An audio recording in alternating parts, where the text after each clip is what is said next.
DeafNET.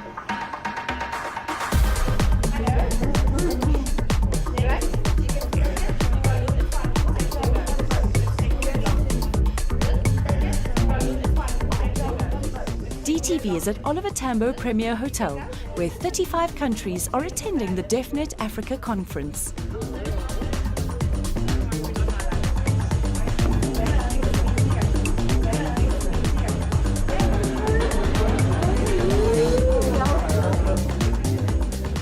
I'm from Cameroon. We flew to South Africa, and this country is beautiful. I'm happy because the food is delicious and accommodation is great.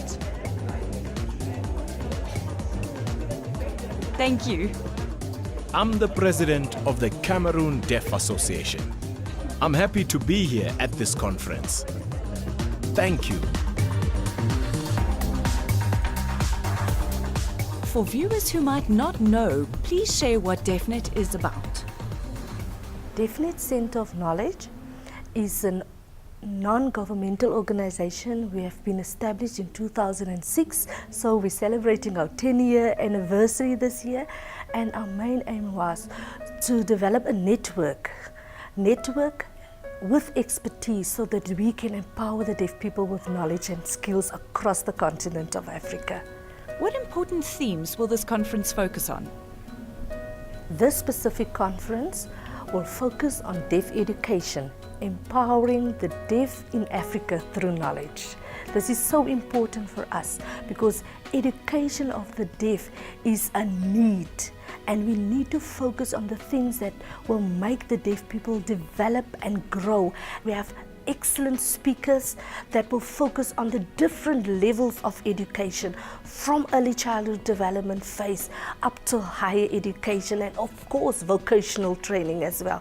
So it's a packed conference, a conference packed with knowledge, packed with education, and we trust that everyone that goes from here will really had an experience, and that they go back and they plow back into their own communities.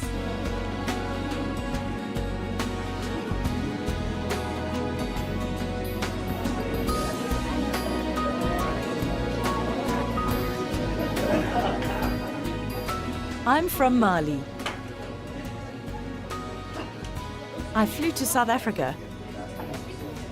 This place is as beautiful as my country. How many African countries were invited, and how many are actually attending?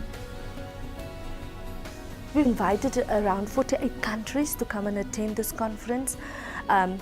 Unfortunately, not all 48 countries could attend. There's some war in some other countries, and there's also a lot of poverty. But currently we have across Africa, we have 29 countries, and included other countries worldwide, we have 35 countries attending this conference. How do you network in Africa? I'm from Uganda.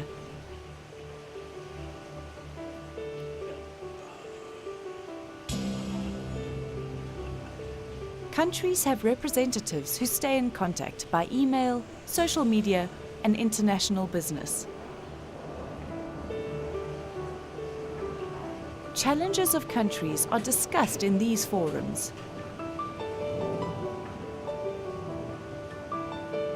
Sometimes training is held in a country where we attend to learn the experiences of the deaf in Western or Northern Africa. We learn from one another's experiences to help develop and improve.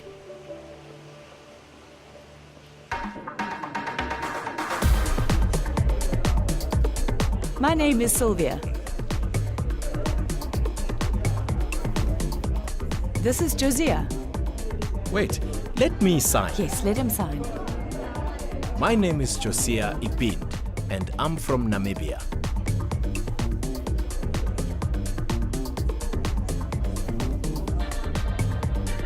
We're happy to see deaf people from different countries meeting new people and exchanging knowledge. Thank you.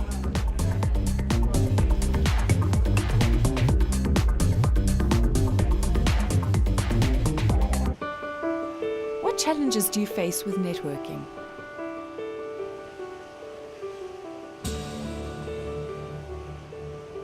Communication is a challenge, as there are various nationalities that come together. The second challenge is that we all come from different cultures and beliefs. Development in Eastern and Southern African countries is more progressive. Northern countries are less progressive. Explaining to the countries and helping them see differences takes time. We try to encourage countries to expand together.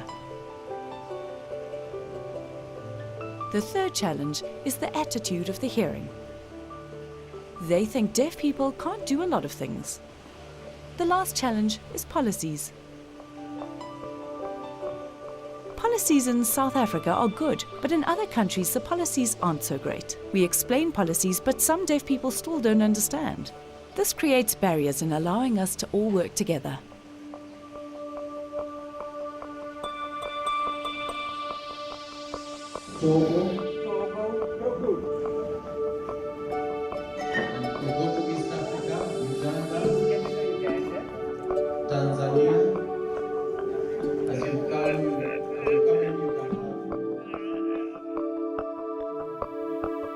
It feels like, for African countries, it feels like cousins and nephews and nieces are here. And thank you very much for blessing our shores. You are welcome in our country. We really appreciate your presence in South Africa. It gives me great pleasure to address you on the occasion of the 4th DeafNET Africa Conference. As a ministry, we appreciate the work of the organization such as yours to serve the interests of deaf learners across the continent. Thanks for having me. What do you want the audience to remember from your speech? That education for all children is their right, and it has to be given with dignity, with respect, and with full commitments that they access the full provisions of education in terms of their needs. So it is a right, and it should be provided in a rights framework. South African deaf education is a very touchy topic. What is your main focus now? We're currently focusing on skilling our teachers, that they're adequately skilled.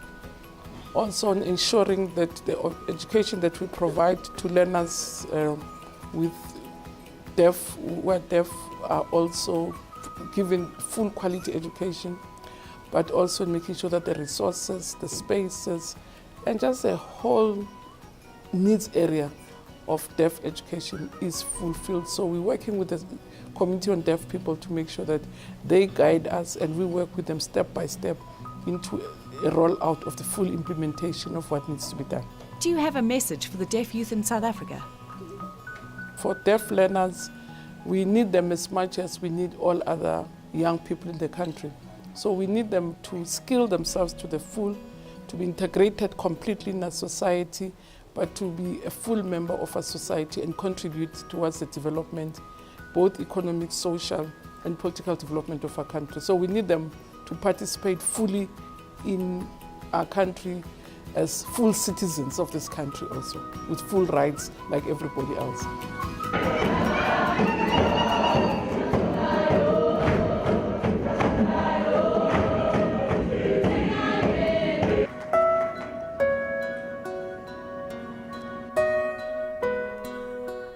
Is this conference a once-off, or are more planned in future? Will other countries get an opportunity to host?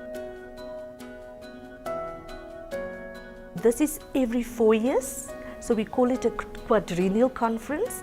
So it's also not just going to be in South Africa. The previous one was in Swaziland. We have this one now in South Africa. And we hope to have another one, maybe in the northern part of Africa. So we as DeafNET, we have a volunteer network across Africa. And this is going to be an opportunity to elect a new committee, the DeafNET Africa Committee, who's assisting DeafNET to do the work across Africa. And we have regional representatives that we're going to elect. So it will also be an opportunity for deaf people to elect their own leaders. And because we believe that the deaf should lead the deaf, they should lead their own communities, and that is the most empowering tool that we can give them. So we trust that in 4 years' time we'll gather the deaf people, and we have more countries present then as well. Next week, we will be discussing the Red Star project.